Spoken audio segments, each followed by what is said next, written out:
कोई common classification है नहीं इसकी। ओके। तो क्योंकि वो डिफरेंट रीजन्स में, कहीं रंजानी, कहीं यानी कहीं जो हायर कास्ट है, जो लोअर कास्ट है उनको बक्सरिया कहा या दूसरी और कुछ वर्ड्स कहा, तो प्रॉपर क्लासिफिकेशन नहीं है और सब लोग उससे एग्री भी नहीं करते। ओके। तो इसीलिए मतलब कोई कॉमन क्लासिफिकेशन नहीं है। नॉर्मली 3 है। ओके। तो उसमें क्या है कि जो सबसे टॉप की है, एक हाई स्किल्ड, एक मिडिल स्किल्ड, एंड एक लोअर। ठीक है। Lower type they don't include among tawaifs, they don't consider them tawaifs, because tawaif means वो सब वोटरी हैं अदब तहजीब की, और उनको बचपन से ही सिखाया जाता है। वो they catch them young and teach them. Ultimately वो शादी तो मतलब उनकी होती नहीं है, लेकिन उनके पैटर्न्स होते हैं। जैसे हीरा मंडी में उनको वर्ड दिया साहब, वो साहब एग्जैक्ट वर्ड नहीं है, तो जो पैटर्न है उनके, तो जो उनको क्या था है कि जैसे एक तवाइफ है उसके बाद एक पैटर्न है। ठीक है। नॉर्मली एक तवाइफ के बाद एक पैटर्न होगा, और नॉर्मली एक पैटर्न के पास कई तवाइफ हैं। हाँ, वो हो सकती है, एक से ज़्यादा हो सकती है। और वो जो है एक तवाइफ वो पाबंद होगी। पाबंद का मतलब she is virtuous to him. मैंने बहुत पहले एक बार चावड़ी बाजार साइड गया था, मतलब चावड़ी बाजार कई बार गया हूँ, बट तब नोटिस किया मैंने कि किसी ने मुझे बताया वहीं पे कि ये किसी ज़माने में यहाँ कोठे हुआ करते थे। और अभी भी वहाँ पे शायद एक रंडी का मस्जिद बोला जाता है, वो अभी भी है। अब उसको वापस उसके नाम को, ओरिजिनल जो नाम था वो रख दिया गया है। ऐसे और जो हिस्टोरिकल स्ट्रक्चर्स हैं, क्या इंडिया के हर एक सिटीज़ में या आज भी देखने को मिल सकते हैं? जो लोगों पे जो कानून जैसे इनहेरिटेंस लॉ लागू होता था, वो हिंदुओं का अलग था, मुस्लिम्स का अलग था, अपने अपने धर्म के हिसाब से था। लेकिन जो तवाइफें थी, चाहे वो हिंदू हो या मुस्लिम हो, दोनों के लिए एक ही लॉ था। वो ये था कि वो अपनी जो प्रॉपर्टी है वो अपनी बेटी को देंगी। ओके। तो अब क्या होगा कि जो तवाइफ है उसको पता है कि जो मेरी प्रॉपर्टी है मेरी बेटी को जाएगी, तो इसलिए वो उसको बेटी को तवाइफ के रूप में ट्रेन करती थी वो। लेकिन जब अंग्रेज आए तो उन्होंने वो कैटेगरी वो सबको रिलीजन वाइज उसको बांट दिया कि जो हिंदू तवाइफ हो हिंदू लॉ के अनुसार, और जो मुस्लिम तवाइफ है मुस्लिम लॉ के अनुसार।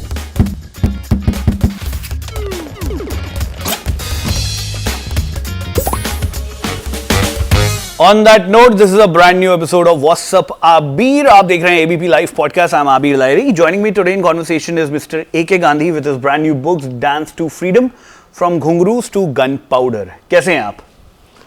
I'm good. अभी रिसेंटली फिल्म भी आई है हीरा मंडी, जो कि तवाइफों के अराउंड बनी है और उसके अराउंड कैसे जंग लड़ी जाती है, उनके बीच के क्या कॉन्फ्लिक्ट होते हैं। This book is not exactly around it, but this is also around courtesans and tawaifs. जब मैं अपना थोड़ा बहुत रिसर्च कर रहा था, मुझे ये पता चला कि तवाइफ हमने पूरे जो उनका सोशल स्ट्रक्चर है उसको सबको नाम देके एक नाम दे दिया तवाइफ, लेकिन उसमें भी बहुत लेवल की हायरार्कीज होती थी। मतलब आपने इस पे किताब लिखी है, आप ज्यादा जान सकते हैं, आप मुझे बताइए मतलब क्या क्या हायरार्कीज होती थी? एक्चुअली कोई कॉमन क्लासिफिकेशन है नहीं इसकी। ओके। तो क्योंकि वो डिफरेंट रीजन्स में, कहीं रंजानी, कहीं यानी कहीं जो हायर कास्ट है, जो लोअर कास्ट है उनको बक्सरिया कहा या दूसरी और कुछ वर्ड्स कहा, तो प्रॉपर क्लासिफिकेशन नहीं है और सब लोग उससे एग्री भी नहीं करते। ओके। तो इसीलिए मतलब कोई कॉमन क्लासिफिकेशन नहीं है। नॉर्मली 3 है। ओके। तो उसमें क्या है कि जो सबसे टॉप की है, एक हाई स्किल्ड, एक मिडिल स्किल्ड, एंड एक लोअर। ठीक है। Lower type they don't include among tawaifs, they don't consider them tawaifs, because tawaif means वो सब वोटरी हैं अदब तहजीब की। ओके। तो वो मतलब they are skilled in dance, they are skilled and trained. Okay. So उनको बचपन से ही सिखाया जाता है। वो they catch them young and teach them, और उसके लिए डेडिकेटेड जो टीचर्स हैं वो होते हैं, उनके म्यूजिशियंस होते हैं, सब होते हैं, डेडिकेटेड होते हैं, जो उनका काम यही है। और वो दोनों हिंदू मुस्लिम हैं, जो टीचर्स भी हैं और जो तवाइफ्स हैं वो भी सब हिंदू और मुस्लिम दोनों हैं वो। तो इस तरह से उनका वो पूरा सेटअप है। तो एग्जैक्ट क्लासिफिकेशन नहीं है। तो एंड तीनों लेवल्स पे क्या क्या काम होता है, मतलब क्या डिस्टिंग्विशिंग फैक्टर है तीनों? डिस्टिंग्विशिंग फैक्टर ये है कि जो जैसे जो बड़े सिटीज में है, जैसे लाहौर में फॉर एग्जांपल, बनारस में, दिल्ली में कम है। नहीं, जब हम पहले की बात करें, मैं तभी की उस समय की बात कर रहा हूँ। दिल्ली में थोड़ा सा लिमिटेड है, क्योंकि एक्चुअली क्या है ना, दिल्ली में जितना है वो सब मुगल बादशाह के पास है। तो बाहर कम है। पब्लिक के लिए नहीं, पब्लिक के लिए कोई खास नहीं है। चांदनी चौक है वहाँ पे, लेकिन वो मतलब पब्लिक के लिए, आम पब्लिक के लिए वो मतलब इतना रिफाइंड नहीं है जितना होना चाहिए। ठीक है। तो जैसे लखनऊ में है, लखनऊ में बहुत रिफाइन है क्योंकि जब नवाब आ गए तो नवाबों ने इस जो परंपरा को बहुत आगे बढ़ाया उन्होंने। ओके। और खासकर नवाब वाजिद अली शाह तो मतलब बहुत ही बड़े इनके फ़ैन थे तवाइफ के, और उनके तो अपने जो हरम था उसे परी खाना कहते थे, तो वो उनको परी कहते थे, और वो उसमें करीब 300 थी इनके पास। जब वो शादी मतलब अभी नवाब बनने से पहले भी करीब 100 से ज़्यादा थी उनके पास। ओके। जब नवाब बन गया तो करीब 300 का आंकड़ा हो गया। तो इस तरह से ये इनकी पूरी मतलब एक जमात थी, और ये सब वेल ट्रेन्ड हाई स्किल्ड जो लोग थे वो उसमें आते थे। ठीक है। उनको जगह मिलती थी। ठीक है। जैसे इनमें अगर पहले की बात करें, जैसे अकबर, तो अकबर में तो क्या था, ये जो हफ्ते में एक दिन एक को अलाउड होता था कि एक जो तवाइफ है वो हफ्ते में से वो मंडे को करेगी, दूसरी ट्यूसडे को करेगी, इस तरह से किंचनी कहते थे अकबर उनको। तो इस तरह से वो किंचनी, हाँ, तो इस तरह से इनका पूरा वो चलता था, लेकिन कोई प्रॉपर क्लासिफिकेशन है नहीं। ठीक है। जो हाईली स्किल्ड हैं, जो हाईली ट्रेंड हैं और जिनके सोर्सेज हैं वो टॉप ग्रेड में आ जाएंगी। ठीक है। बाकी जो मिडिल ग्रेड में हैं, जो जमींदार वगैरह हैं या व्यापारी हैं या अफसर हैं, उनको जो फीड कर रही हैं, उनका भी अपना स्टेटस है। उन्होंने अपना डिग्निटी मेंटेन की है, लेकिन वो उस टॉप ग्रेड से कम्पीट नहीं कर सकती खुद को। और इन सब की जो इच्छा होती है वो ये होती है कि हम भी एक दिन टॉप ग्रेड में पहुंच जाए। तो इसलिए इनकी ट्रेनिंग का जो सब कुछ है, मेहनत जो है वो पूरी है उसके पीछे, तो वो एक है। और लो ग्रेड बेसिकली विलेजेस या टाउन्स में, छोटे टाउन्स हैं वहाँ पे मिलेंगी आपको, और वो मेनली वो मिक्स ब्रीड है। ओके। तो means sex worker and this one वो मिक्स ब्रीड है। तो जो बाकी ऊपर के दो हैं they don't indulge in sex. हाँ, उनमें क्या है कि अल्टीमेटली वो शादी तो मतलब उनकी होती नहीं है, लेकिन उनके पैटर्न्स होते हैं। ओके। जैसे हीरा मंडी में उनको वर्ड दिया साहब, वो साहब एग्जैक्ट वर्ड नहीं है, तो जो पैटर्न है उनके, तो जो उनको क्या था कि जैसे एक तवाइफ है उसके बाद एक पैटर्न है। ठीक है। नॉर्मली एक तवाइफ के बाद एक पैटर्न होगा, और नॉर्मली पैटर्न के पास कई तवाइफ हैं। हाँ, वो हो सकती है, एक से ज़्यादा हो सकती है। और वो जो है एक तवाइफ वो पाबंद होगी। पाबंद का मतलब she is virtuous to him. Okay. तो वो मतलब ये नहीं है कि वो और कुछ नहीं करेगी, वो मतलब परफॉर्मेंस देगी, मुजरा करेगी और कहीं जाके मुशायरा करेगी, वो सब करेगी, जो कंपटीशन होते हैं उसमें भाग लेगी, लेकिन वो मतलब अदरवाइज नहीं जाएगी और किसी को पैटर्न नहीं बनाएगी किसी भी उस पर। ओके। और अगर कुछ करेगी तो she will seek the permission of her pattern. Okay. पहली बात। और जो पैटर्न है वो उसका लुक आफ्टर करेगा पूरी तरह से, मतलब उसको जो उसका लाइफ स्टाइल है उसको मेंटेन करने के लिए, उसकी ट्रेनिंग का है, उसको सिक्योरिटी है, वो सब कुछ उसको देगा। और जो अगर वो कोठे से बाहर कभी परफॉर्म करेगी तो वो बिना पैटर्न की परमिशन की नहीं करेगी। ओह हाँ, वो उनका मतलब एक्चुअली देखो अलग अलग तवाइफ का अलग अलग वो है, लेकिन अधिकतर केस में यही था कि अगर वो बाहर जैसे किसी जमींदार के यहाँ कोठी में जाके करना है तो वो, या किसी हवेली में करना है, या कुछ और कोई और बुला रहा है जहाँ अच्छा पैसा मिल रहा है, या कोई कंपटीशन है इसमें जाना है, तो she will need permission of the pattern. और नॉर्मली जो अधिकतर जो पैटर्न है up to the end of 18th century वो परमिट करते हैं। दे आर परमिटिंग देम, क्योंकि उन्हें पता है कि ये मतलब कुछ भी इसमें मतलब गलत काम कुछ भी नहीं है, वो अच्छा काम है। लेकिन जब वो अंग्रेजों की एंट्री हो गई, बेसिकली 1757 में जब बैटल ऑफ बक्सर हुआ, तो उसके बाद में जो एक सोशल चेंज आना शुरू हुआ इंडिया के अंदर। इससे पहले तो ये व्यापारी थे जितने यूरोपियन थे, तो और ये पीरियड जो था वो अंग्रेज भी आए तो उनको मनोरंजन का साधन जो इनके पास थे नहीं इंडिया में, तो वो उनको मनोरंजन के साधन के लिए वो इनके पास जाते थे। उनमें से कई ने जो इंडियन वे ऑफ लाइफ अपना लिया, कुछ ने इनसे शादी भी की, उनमें बच्चे भी हुए। हाँ, कई लोग हैं ऐसे।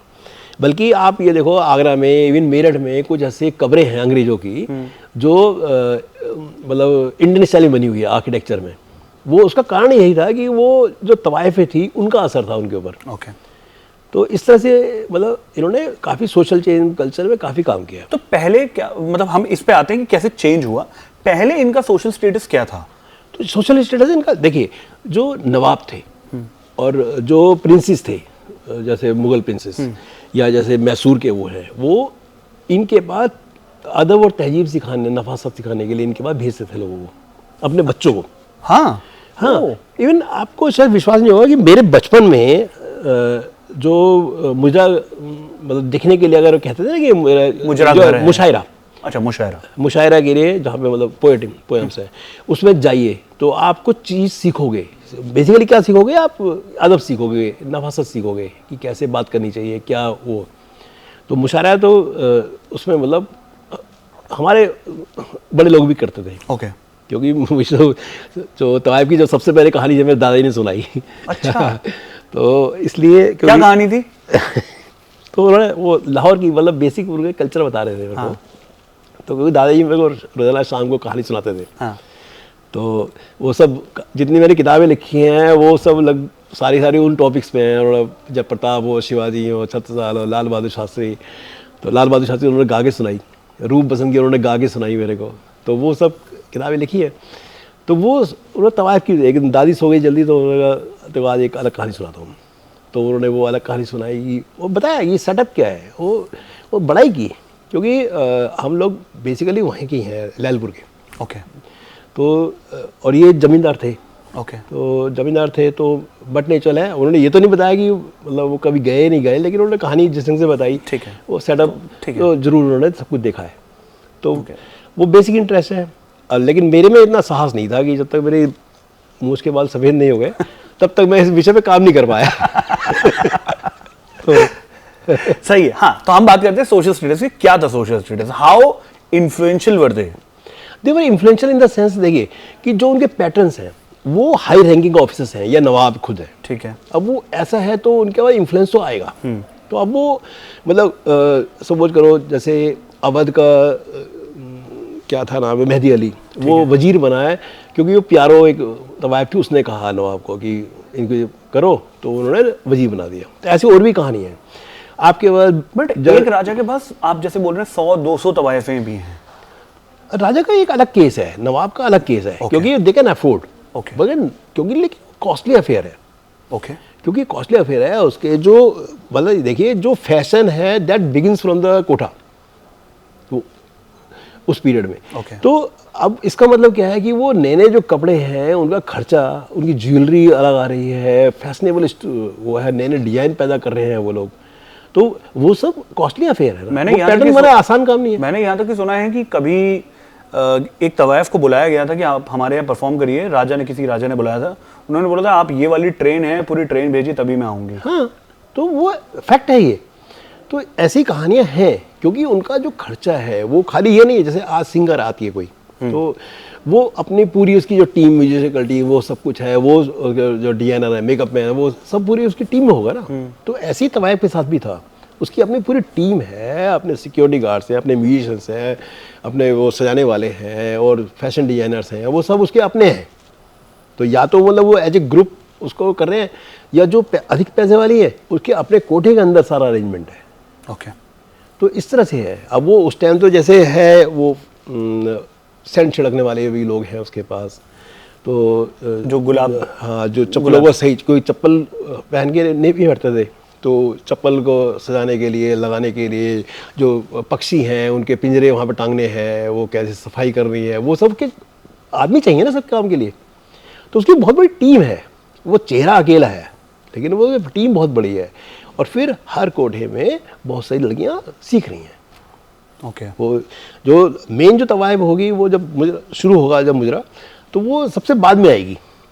ओके। और नॉर्मली क्या है कि शुरू में हो गई थोड़े ज़्यादा लोग होंगे उसमें, और फिर वो जो सीरियस सिंगर्स हैं वो जो सीरियस ऑडियंस है वो थोड़ी सी बाद तक जमी रहेगी। उस टाइम सीरियस सिंगिंग शुरू होगी, जो क्लासिकल सिंगिंग जो है, जो जिसके लिए वो जानी जाती है तवाइफ, वो थोड़ा बाद में शुरू होंगी। जब वो जो सुपरफिशियल जो ऑडियंस है वो जब निकल जाएगी, उनके लिए तो मस्ती वाले गाने चलेंगे। और जब वो निकल जाएंगे तो वो क्लासिकल सिंगिंग की तरफ बढ़ेगा। और क्लासिकल सिंगिंग है दे आर नोन फॉर, चाहे टप्पा हो, कथक हो, इस तरह की हर रीजन के बेल्ट के हिसाब से अलग अलग। हाँ, दादरा हो, वो सब उसके लिए वो। और उसमें भी उन्होंने नए नए मतलब एक्सपेरिमेंट किए उन्होंने म्यूजिक में। जैसे कथक है, वो बेसिकली क्या, ब्राह्मण जो होते थे वो स्टोरी टेलिंग में उसका यूज़ करते थे, साथ में अभिनय करते थे, मतलब एक्टिंग करते थे। ओके।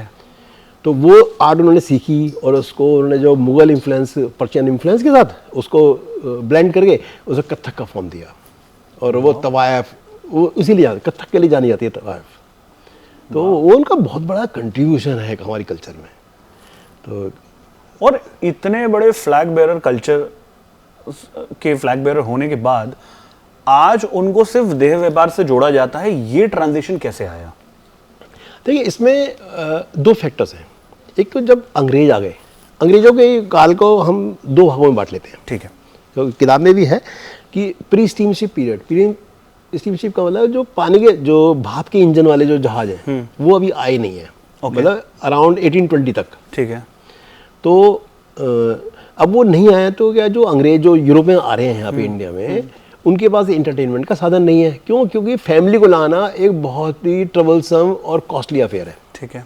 ठीक है, तो वो लाते नहीं है। मतलब कैलकाटा में जैसे वो 4000 आदमी है तो उसमें 40-50 वुमेन है कुल, लेडीज है। तो उनके बाद तो उनको एंटरटेनमेंट के लिए कुछ चाहिए, वो उसके लिए तवायफ है, तो वो तवायफ के कोठे भी जाते हैं। ठीक है। तो ये हो गया। तो उस समय वो तवायफों को पूरा उसके पैटर्न बन रहे हैं, शादियां कर रहे हैं, वो सब चला है। वो उनको बीवी कहते थे, वो जिससे शादी करते थे। ओके। तो इस तरह से चलता है। और अब लेकिन क्या हुआ, जब भाप के इंजन आ गए तो यात्रा थोड़ी स्विफ्ट हो गई, फास्ट हो गई, फास्ट हो गई और सस्ती हो गई। अब सस्ती होने के बाद में क्या हुआ कि इसके साथ साथ वो अपनी फैमिली ले लाए। फैमिली के साथ उन्होंने, जब फैमिली आई तो उन्होंने अपने यहाँ पे जिस जो मोड ऑफ इंटरटेनमेंट उनका है, मतलब जिसके वो आती हैं उनके, वो सब उन्होंने यहाँ पैदा कर लिए। उन्होंने चर्चेज बनाई यहाँ पे क्लब्स बनाए उन्होंने। ओके। तो अब वो क्या हो गया कि जो एंटरटेनमेंट के लिए वो जाते थे तवायफ के पास, अब उस तवायफ के पास जाने की जरूरत नहीं है। ठीक है। अब क्या हो गया कि अंग्रेजों के आने से, मतलब 19वीं सेंचुरी के शुरुआती पीरियड तक, कि नवाब खत्म हो गए, जमींदार खत्म हो गए, किसान खत्म हो गए। मैं ये सब आपको बताता हूँ। जैसे किसान कैसे खत्म हुए कि जो परमानेंट सेटलमेंट लॉ आ गया, तो उसमें क्या है कि किसान की फसल हो या ना हो, बाढ़ आए या सूखा पड़े, कुछ भी हो जाए, उसको एक पर्टिकुलर अमाउंट है वो लगान देना पड़ेगा। अब वो किसान बर्बाद हो रहे हैं, किसान बर्बाद हो रहे हैं तो जमींदार वो हो रहे हैं। जमींदार भी तो इन्होंने, अंग्रेजों ने क्रिएट किए हैं एक्चुअली। तो अच्छा, जो आर्टिजन है, क्योंकि अब वो कच्चा सामान लेके जाते थे यूरोपियन और मशीन का बना ला रहे हैं, वो सस्ता है और क्वालिटी में बेहतर है, वो बिक रहा है। उनका जो हाथ का बना सामान है आर्टिजन का, वो नहीं बिक रहा, कारीगर का। तो कारीगर का प्रोफेशन खत्म हो गया। तो अब वो चेंज आ रहा है समाज में, सोशल चेंज बहुत बड़ा आ रहा है इसमें। तो अब वो जब सोशल चेंज इतना बड़ा आ रहा है तो उसका मतलब ये है कि जो एम्प्लॉयमेंट के जो साधन है वो है किसके पास? अभी कंपनी के पास, ईस्ट इंडिया कंपनी के पास, या जो फ्रेंच कंपनी है या डच है, उस समय तक थी। मोस्टली यही थे। हाँ, मोस्टली तो अंग्रेज थी, इंग्लिश थी। तो अब इनके पास साधन क्या है? वो सिपाही बन रहे हैं, उसमें फौजी बन रहे हैं। ठीक है, उनकी 3 आर्मी है, उन 3 आर्मी में किसी ना किसी में उनका सिलेक्शन हो रहा है। तो इस तरह से जो एम्प्लॉयमेंट का साधन है वो अब कंपनी के पास है। अब वो कंपनी के पास है तो वो अब बेसिकली क्या है, जो कैंटोनमेंट्स हैं वो थोड़े सब रिमोट एरिया में लोकेटेड है इस सब शुरू में। तो अब वो वहाँ पे जो थोड़ा लोअर ग्रेड तवायफ्स हैं, तवायफ्स प्लस हुआ आल्सो सेक्स वर्कर्स। तो इस तरह से वो, अब वो क्या है, जो सिपाही हैं वो उनके पास कॉन्टैक्ट में जा रहे हैं, तो वो उनको वेनल डिजीज हो रही है। ओके। अब वेनल डिजीज हो रही है तो वो अंग्रेज परेशान है कि उससे बहुत लोग मर रहे हैं। अब उससे बहुत लोग मरते हैं तो उन्होंने कानून बनाया उसके लिए। अब उन्होंने कानून बनाने में क्या किया कि तवायफों को और सेक्स वर्कर्स को एक ही कैटेगरी में डाल दिया, दैट इज डांस गर्ल्स। ठीक है, तो अब वहां से टर्म नॉच गर्ल आया। नॉच गर्ल वहां से आ गया। नॉच गर्ल तो वो खैर शुरू से आया, जब से वो मतलब तवायफों के उसमें आए, लेकिन वो यहाँ पे वो आ गए, दोनों को एक कैटेगरी में डाल दिया। अब इसका जो प्रभाव हुआ ना वो बहुत सारे और अलग के थे।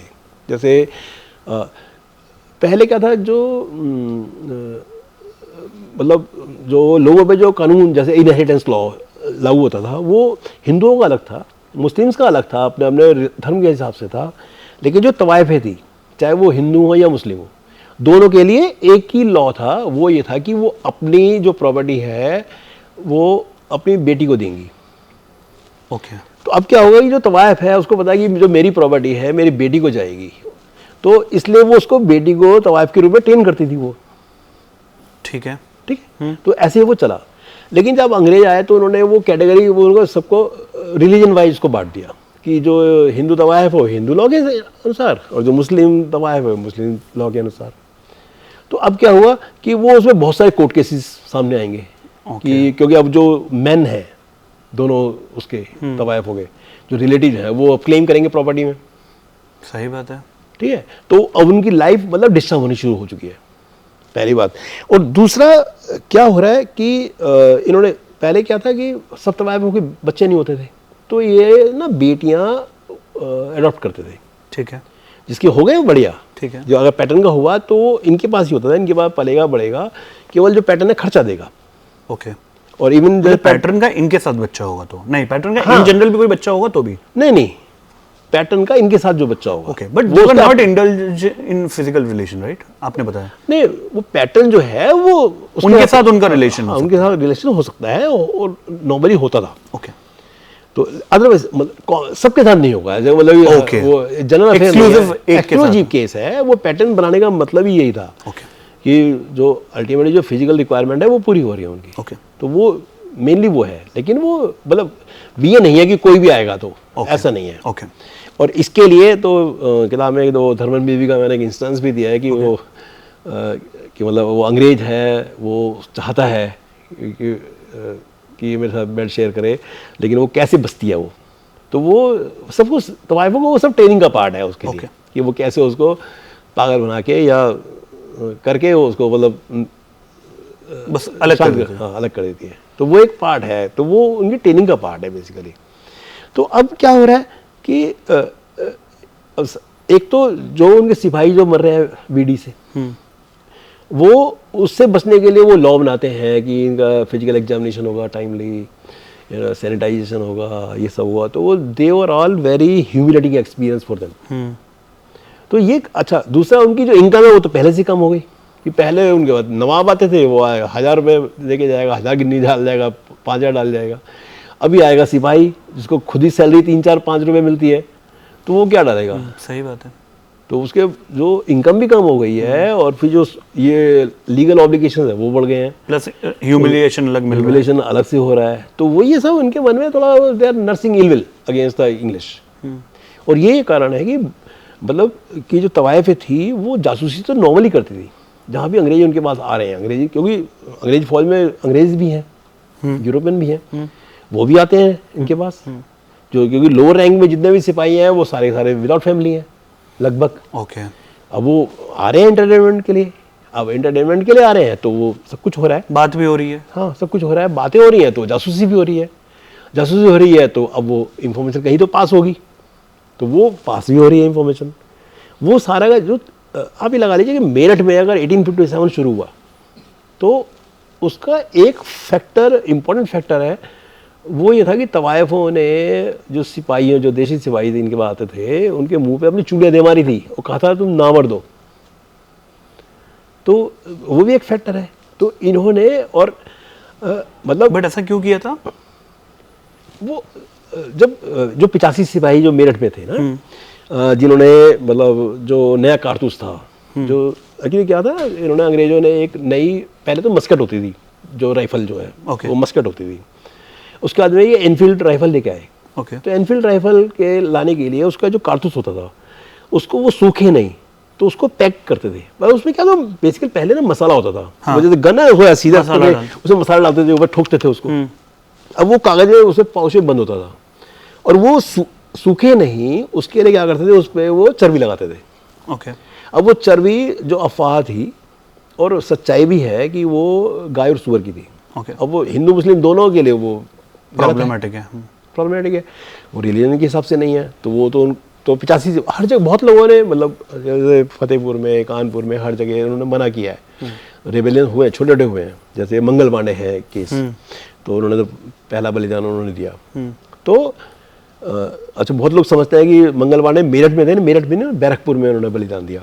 अच्छा, हाँ। तो अब जो इन सिपाहियों ने जब मना किया तो और जगह क्या करते थे कि अगर जैसे सिपाहियों ने मना किया तो वो उसको मतलब यूनिट को ख़त्म कर देते थे, वो जो रेजिमेंट है उसको ख़त्म कर दिया, सबको कहा अपने अपने घर जाओ। लेकिन मेरठ में उन्होंने क्या किया, इन 85 सिपाहियों को जेल में डाल दिया, इन पे कोर्ट मार्शल किया और इन सबको 10-10 साल की सज़ा दी। बाद में उसमें कुछ लोगों की 5 साल कर दी, 10 से, क्योंकि वो अंडर एज थे ये करके। तो इस तरह से हुआ। तो अब जो ये थे, और जो वहाँ पे एक हिंदू फकीर जो पानी पिला रहे हैं कालीपटन के अंदर, उसमें मेरी रिसर्च है। ओके। वो स्वामी दयानंद थे, और वो क्या कहते हैं, इनको भड़का रहे हैं, तवाइफें भी इनको भड़का रही हैं, लेकिन भड़क नहीं रहे। भड़क क्यों नहीं रहे? क्योंकि जो इनकी योजना है, जो नाना साहब वगैरह की जो योजना है, वो है कि 31 मई को क्रांति होनी है। अब वो अभी है 9 मई को उनको पनिशमेंट मिला, और 31 मई को क्रांति करनी है, इनको आदेश है, मतलब पूरा प्लानिंग है जो अंदर खाने पूरी।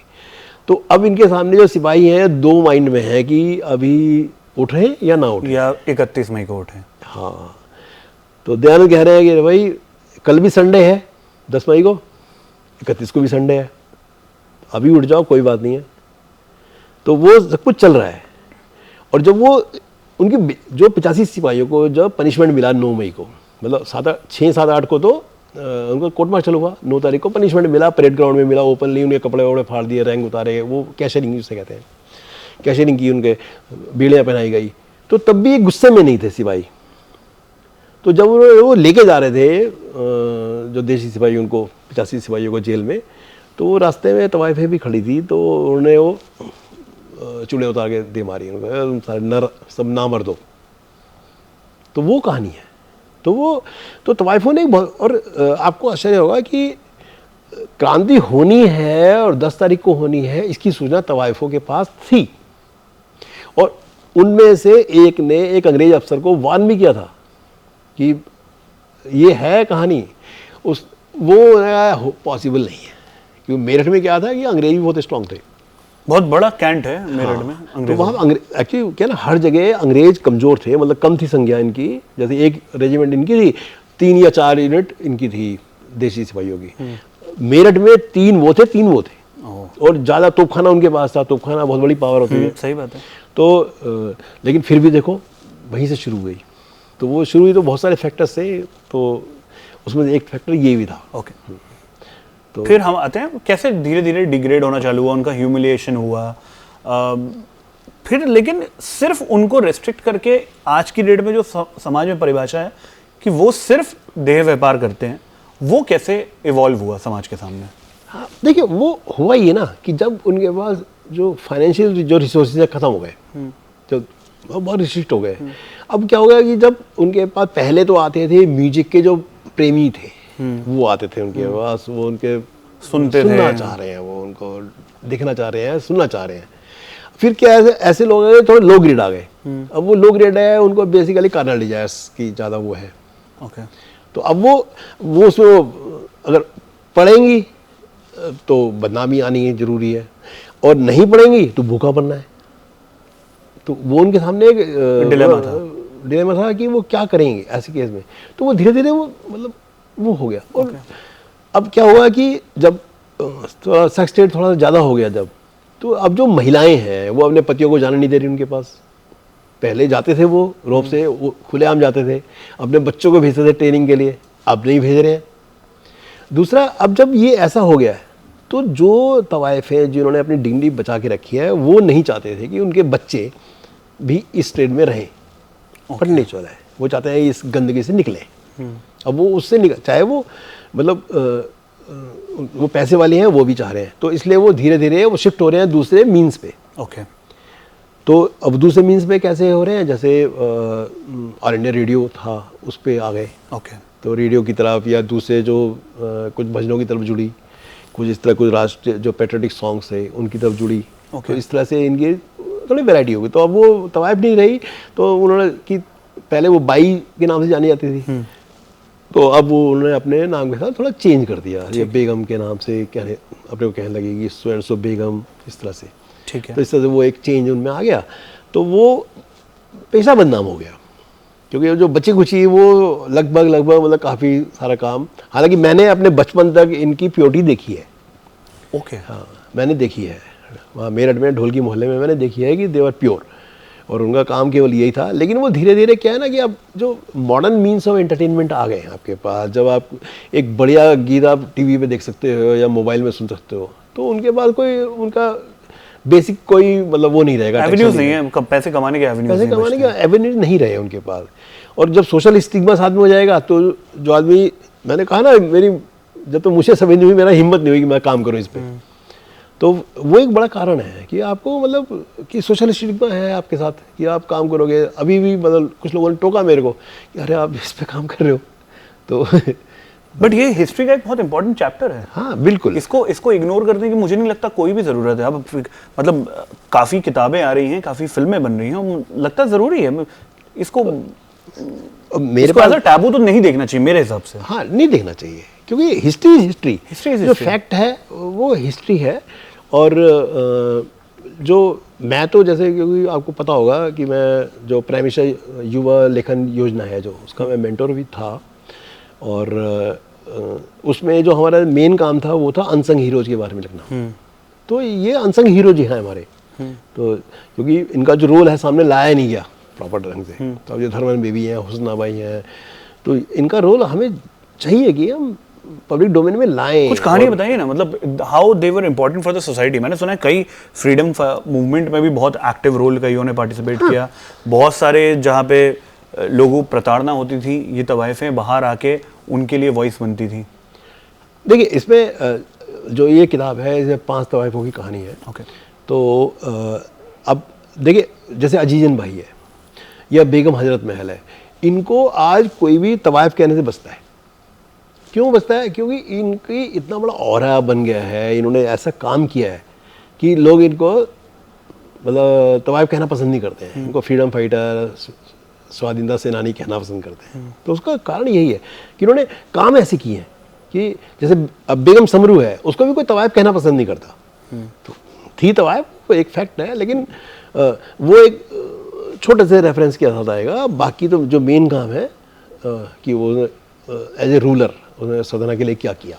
तो उसने क्या किया है, यहाँ पे आर्किटेक्चर पे काम किया, सरदना चर्च बनाई, महल बनाए, और मेरठ में भी चर्च बनाई है, और बहुत सारी चर्चों को और दूसरे जो जगह थे मतलब उनको दान दिया है, और बड़ी अमाउंट में दान दिया है, ऐसा नहीं। तो ऐसे ही जो और तवाइफ थी उन्होंने ऐसे काम किए हैं। तो और इनका जो क्लाउड है वो तो था ही, शुरू से ही था और अभी भी है। जैसे आप लगा रही जो धर्मन बीवी थी, वो मुस्लिम थी, जो उनके पैटर्न थे वो वीर कुंवर सिंह थे, अगर आप जानते हैं उनको। तो जगदीशपुर के बहुत बड़े स्वाधीनता सेनानी थे 1857 के। अब वो जो धर्मन बीवी है उसको मतलब नमाज नहीं पढ़ने दी जा रही मस्जिद में। तो वो अपने पैटर्न को कहती है कि देखो यार मेरे साथ ऐसा हो रहा है। तो वो उनके लिए एक नई मस्जिद बना के देते हैं। फिर दो बनाई, मतलब एक आरा में और एक जगदीशपुर में। क्योंकि ये जगदीशपुर वो खुद रहते थे तो वहाँ पे आती थी वो, तो नमाज जरूर पढ़ती थी वो, और आरा में वो रहती थी। तो वो दोनों जगह मस्जिद बना के दी। वो धर्मन बीवी आज भी इसमें फ़ोटो है उसकी, तो धर्मन मस्जिद की। तो वो इस तरह से मतलब इनका जो क्लाउड है आप वो देखिए, और ये वो मतलब कल्चर के साथ जुड़ी हुई है पूरी। सही बात है। तो वो इनको हमें मतलब इज्जत देनी चाहिए। तो ये उसके लायक है। ठीक है, बोलेगा मतलब हर प्रोफेशन में, कोई भी प्रोफेशन होगा उसमें पॉजिटिव और नेगेटिव लोग मिलेंगे, या तो कोई एक्सेप्शन, कोई भी शायद ट्रेड नहीं होगा। तो लेकिन अगर ये मतलब थोड़ा बहुत अगर इनकी कुछ कमियां रही हैं, नेगेटिव रहा है, तो उसके लिए इनको मतलब इन जनरल दोष नहीं देना चाहिए। नहीं, और मतलब एंटरटेनमेंट भी एक राइट है हर इंसान का। बिल्कुल, क्योंकि वो समाज में हर इंसान का एक राइट है। Even I guess sexual desires भी समाज में हर इंसान के एक राइट्स हैं। और अगर उसको कोई फुलफिल कर रहा है जो भी डिग्निटी के साथ और उसके खुद के कंसल्ट के साथ, तो मुझे लगता है उसमें कोई ऐसे तो इन जनरल प्रॉब्लम नहीं है। हाँ, पहले हम ज्यादा प्रोग्रेसिव थे, अब हम ज्यादा रिग्रेसिव होते जा रहे हैं आई बिलीव। तो क्योंकि जैसे चीजें डिग्रेड हुई हैं और जैसे डिफेम किया जाता है वो तो गलत ही है। नहीं, बिल्कुल, क्योंकि देखिए हमें बायस नहीं होना चाहिए। हमें थोड़ा सा ओपन माइंड से चीज़ों को लेना चाहिए। और अभी एक अच्छी बात है कि समाज मतलब खुल भी रहा है और मतलब प्रोग्रेसिव भी है, और चीज़ों को रेट्रोस्पेक्टिवली देख भी रहा है। तो ये एक अच्छी बात है। मैं देखता हूँ कि जो यंग बच्चे हैं वो हिस्ट्री की तरफ अब इंटरेस्ट ले रहे हैं और नई नई चीज़ें जानना चाहते हैं। तो मैंने ये देखा कि मतलब जो यंग बच्चे हैं वो इसके बारे में जानना चाह रहे हैं। और तो उन कईयों के हाथ में मैं किताब देख चुका, तो एक बड़ी बात है।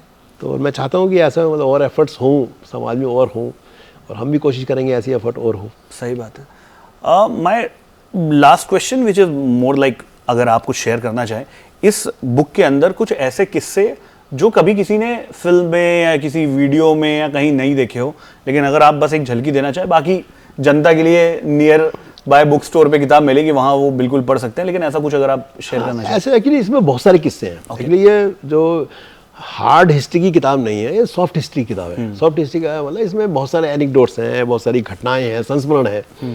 तो एक मैं आपको बताता हूँ कि इनका स्टेटस क्या था। तो इसके बारे में एक एनेक्डोट देता हूँ कि एक कोठे पर जो एक ऑडियंस है, जो एक अच्छा पैसे वाला व्यापारी है, वो थप थप करके आ रहा है। उसके आ रहा है तो उसकी चप्पल बज रही है उस पर सीढ़ी पे, तो वो तवाइफ उसको वहीं रोक देती है कि आप भीतर नहीं आ सकते।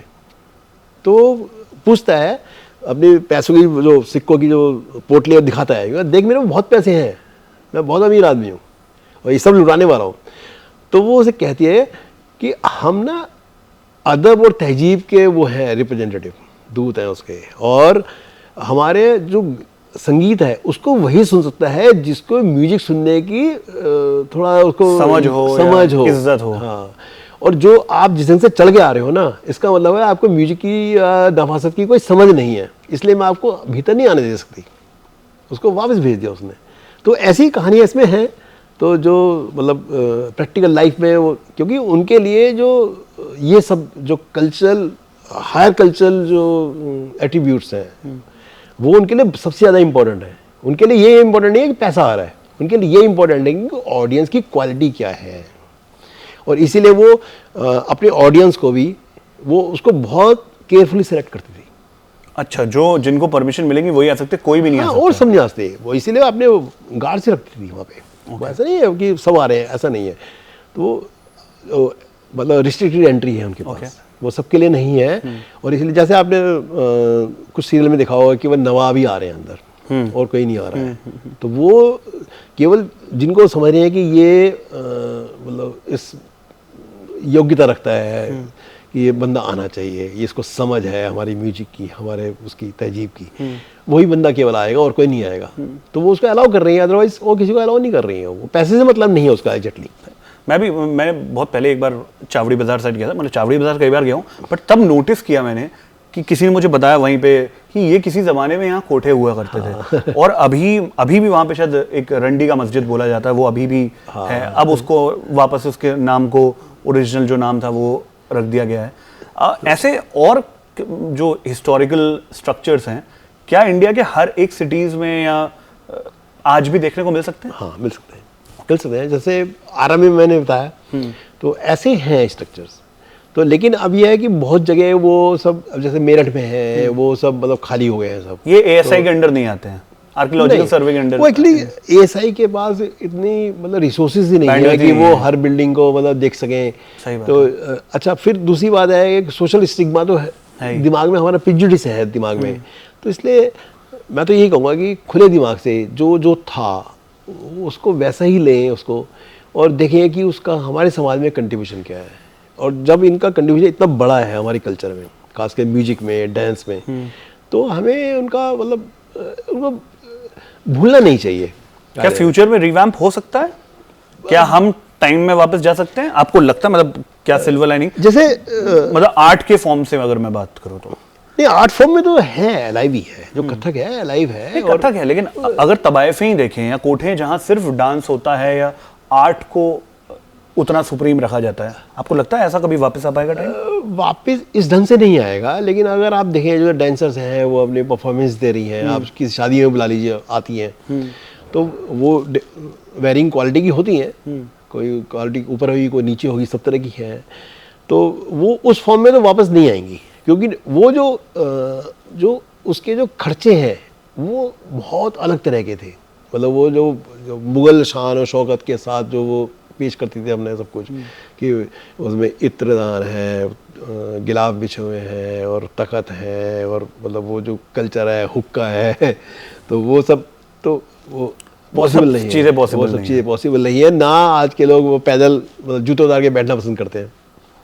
तो वो चीज़ तो वापस नहीं आएगी, लेकिन कुछ लोग जरूर अच्छी प्रयास कर रहे हैं, जैसे शोभा मुदगल वगैरह हैं। तो ये लोग क्या कर रहे हैं कि जो कोर्सन प्रोजेक्ट वगैरह चल रहा है, ओके, तो ये लोग उनकी जो कला है उसको जीवित रखने का प्रयास कर रहे हैं, और एक अच्छा प्रयास है मुझे लगता है, तो कंटिन्यू होना चाहिए, तो बहुत अच्छा है ये। बढ़िया। ऑन दैट नोट गांधी साहब बहुत बहुत शुक्रिया हमसे बात करने के लिए, बहुत मज़ा आया बात करके, एंड जिस डिटेल में इन डेप्थ में आपने इस पूरे वाक्य को समझाया और हिस्ट्री को समझाया, वो जान के बड़ा अच्छा लगा। बहुत बहुत शुक्रिया। For all those people who want to explore more, you can read this dance to freedom from ghungroos to gunpowder. I really love this line by A.K. Gandhi. Thank you very much.